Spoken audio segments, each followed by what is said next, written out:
దేవీ శరన్నవరాత్రోత్సవాలు అత్యంత వైభవోపేతంగా జరుగుతూ ఉన్నాయి. వరంగల్ నగరం లోపల చూస్తే అన్ని ఆలయాల్లో ముఖ్యంగా దేవి ఆలయాల్లో మాత్రం నవరాత్రోత్సవాలు ఘనంగా నిర్వహిస్తూ ఉన్నారు. ఈ అన్ని ఆలయాలకు విజిట్ చేస్తున్న మన వరంగల్ పశ్చిమ ఎమ్మెల్యే రాజేందర్ రెడ్డి గారు ఉన్నారు. ఇవాళ హోమం కూడా జరిపినట్టున్నారు.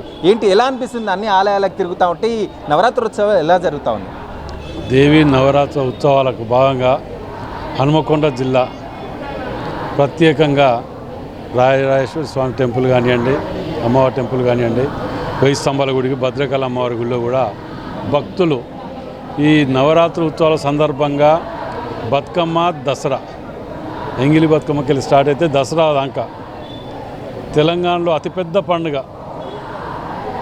సో దీన్ని సంవత్సరానికి ఒకసారి వచ్చిన సందర్భంగా దీన్ని చాలా ఘనంగా నిర్వహించుకుంటూ ఆడపిల్లలు వాళ్ళ పుట్టిండ్లకు వెళ్ళకుంటానికి ఆడ బతుకమ్మ ఆడుతూ 9 రోజులు చిన్ననాటి జ్ఞాపకాలు గుర్తు చేసుకుంటూ చేసినటువంటి గొప్ప పండుగ. అందులో భాగంగానే మళ్ళా అమ్మవారు నవరాత్రి ఉత్సవాల్లో భాగంగా ఇవాళ ఉదాహరణకు 1000 స్తంభాల గుడిలో 1,00,000 పూలతోటి అర్చన చేయటం. ఇక్కడ చూస్తే భక్తులు మనం చూస్తున్నాం కదా, మంచిగా శాస్త్రనామాలు చేసుకుంటా సౌందర్య లహరి చదువుకుంటూ హోమాలు, అర్చనలు ఎన్నో చేసుకుంటూ ఇలా ఘనంగా నిర్వహించుకుంటున్నాం. మరి అమ్మవారి దయ వలన అందరూ కూడా అందరికీ సుఖ సంతోషాలు, ఆయుర ఆరోగ్యాలు, సంపన్న కావాల్సిన సిరులు ఇవ్వాలని అమ్మవారిని కోరుకుంటూ చూసినాము. ఇలా మొత్తానికి నగరం మొత్తం భక్తి పారవశ్యంతో ఇవాళ ఊగిపోతుందని చెప్పుకోవచ్చు. అమ్మవారి నామస్మరణ అనేది మారింప్రోగిపోతుంది. ముఖ్యంగా చూస్తే వరంగల్ రాజరాజేశ్వరి ఆలయం లోపల లలితాదేవి రూపం లోపల అమ్మవారు దర్శనమిస్తున్నారు. ఇక్కడున్న చైర్మన్ గారు ఉన్నారు. అసలు ఏంటి ఈ ఆలయ ప్రత్యేకత ఏంటి? ఇక్కడ ముఖ్యంగా చూస్తే ప్రతిరోజు కూడా ఈ సహస్రనామాలు ఇవన్నీ చదవడం ఏంటి ప్రత్యేకత ఏంటి? ఓం శ్రీ మాత్రే నమః. శ్రీ రాజరాజేశ్వరి ట్రస్ట్ కమిటీ చైర్మన్గా వదిరాజు వెంకటేశ్వరరావు అడ్వకేట్. ఈ ఆలయంలో ఉన్న ప్రత్యేకత ఏంటంటే ఒక 100 సంవత్సరాల చరిత్ర ఉంది. ఇది ఒరిజినల్గా సుబ్రహ్మణ్యేశ్వర స్వామి ఆలయం. ఇక్కడ ఇప్పటికీ ఒరిజినల్ 100 సంవత్సరాల పైబడిన నాగసర్పం ఉంది.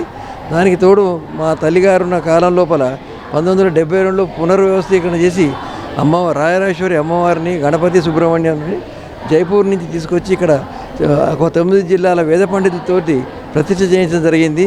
అప్పటి నుంచి దేదీప్యమానంగా రోజు నిత్య పూజలు జరుగుతుంటాయి, అర్చనలు జరుగుతుంటాయి. చాలా ఎంతో శ్రద్ధాశక్తులతోటి భక్త మండలి ఆడవాళ్ళు ఇక్కడ పూజలు చేస్తున్నారు. వరలక్ష్మి శుక్రవారాలు అనుకోండి, దసరా శరన్నవరాత్రులు అనుకోండి, దాదాపు రోజు 2 నుంచి 3,000 మందికి అన్నదానాలు జరుగుతుంటాయి. సుహాసినులు ఇక్కడ కుంకుమ పూజలు చేస్తుంటారు. ఇక్కడ ₹1 కూడా ఏనికి ఛార్జ్ చేయం, టికెట్ ఉండదు, ఏముండదు, ఫ్రీ ల్యాన్సర్ లాగా వచ్చేయచ్చు.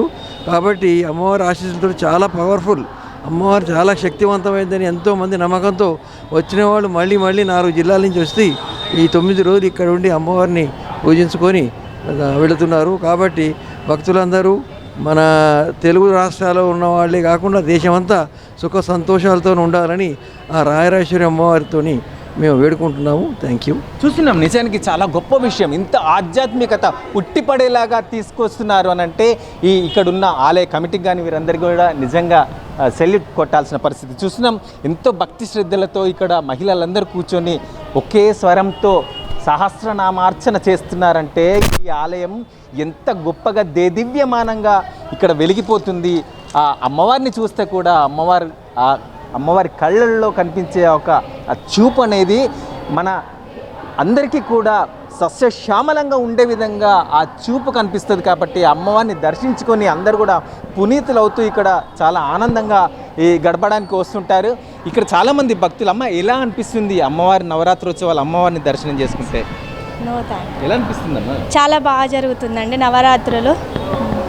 అమ్మవారిని దర్శనం చేసుకుంటే మీ కుటుంబాలు ఎలా ఉంది? చాలా సంతోషంగా ఉన్నాయండి.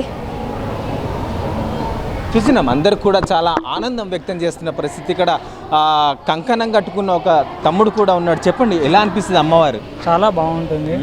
ఈ యొక్క 9 నవరాత్రులలో ఎక్కడ లేని అన్నీ ఇక్కడ జరుగుతున్నాయి. హోమాల కాంచి ప్రతి ఒక్కటి ఇక్కడ చూసింది వేరే ఎక్కడ చూడలేరు. మళ్ళీ అలాంటి పూజలు ఘనంగా పూలమాల అలంకారాలతో అమ్మవారిని సేవలతో చాలా బాగా కోరికలన్నీ తీరుతున్నాయి. అమ్మవారి మొక్కు కోరుకునే తీరుతున్నాయి. చూసినాం, తప్పకుండా కోరిన కోరికలన్నీ నెరవేరుతాయి. కాబట్టి ఇక్కడికి రావడం జరుగుతుంది. అంత శ్రేష్టమైన అమ్మవారు అని చెప్పేసి చెప్తా ఉన్నారు. ఇక్కడ ప్రతి ఈ నవరాత్రులు కూడా ఇక్కడ అన్నదానం అనేది కూడా నిర్వహిస్తూ ఉంటారు. ఇక్కడ ప్రతి ఒక్క భక్తులు కూడా వచ్చి పునీతులు అవుతూ ఉంటారు. చెప్పండి అండి, ఇక్కడ ఎలా అనిపిస్తుంది ఇక్కడికి వచ్చినప్పుడు, అమ్మవారిని దర్శనం చేసుకున్నప్పుడు కానీ ఈ నవరాత్రులు ముఖ్యంగా ఎలా ఉంటుంది? ఇక్కడ అమ్మవారు చాలా విశేషమైన పార్వతీ అమ్మవారు. ఇక్కడ వచ్చినప్పుడు మన మనసులో ఉన్న కోరిక ఎలాంటి కోరుకున్నా నెరవేరుతాయి. అలాగే భక్తులు చాలా ప్రతి ఒక్కరూ పొద్దున్నే వచ్చేసి సహస్రనామాలు, లలిత సహస్రోత్సవం ఉదయం 5 గంటల నుండే స్టార్ట్ అవుతాయి. ఇలాంటి టెంపుల్కి రావడం కూడా చాలా అదృష్టం. అందరూ మంచిగా ఎలా అనిపిస్తుంది? ఇక్కడ అమ్మవారిని చూసి చాలా అదృష్టంగా అనిపిస్తుంది. ఈ గుడిలో క్రమశిక్షణ, భక్తులు అంటే ఎట్లా భక్తి భావనం, క్రమశిక్షణ, డ్రెస్సింగ్, లేడీస్ అయినా ఎవరైనా, అయ్యగారు కూడా చాలా అందరికీ క్రమశిక్షణగా చెప్తాడు. చేసుడు కూడా మాకు కూడా అమ్మ నవరాత్రులు చెప్పడం చాలా అదృష్టంగా భావిస్తుంది. నిజానికి కూడా ఈ అమ్మవారు వరంగల్ నగరంలో వెలిసి ఉండడం చాలా గొప్ప విశేషంగా వీళ్ళు ఫీల్ అవుతున్న పరిస్థితి. మొత్తానికి అమ్మవారిని దర్శనం చేసుకోవడం, ఈ నవరాత్రోత్సవాల్లో పాల్గొనడం మా జీవితాలకి అసలు చాలా సస్యశ్యామలంగా, మాకు ఎంతో దేదివ్యంగా మా కుటుంబాలు వెలిగిపోతున్నాయని చెప్పేసి ఆనందం వ్యక్తం చేస్తున్న పరిస్థితి చూస్తున్నాం.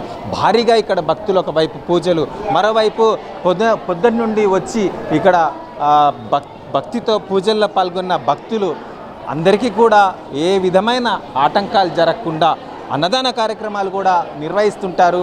చూస్తున్నాం మనం.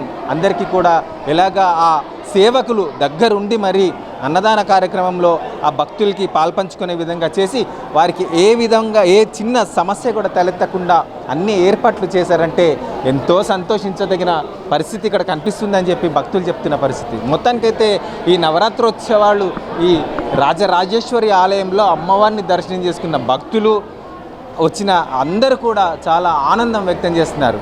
కెమెరామెన్ మధుతో నరేంద్ర, NSI న్యూస్, వరంగల్.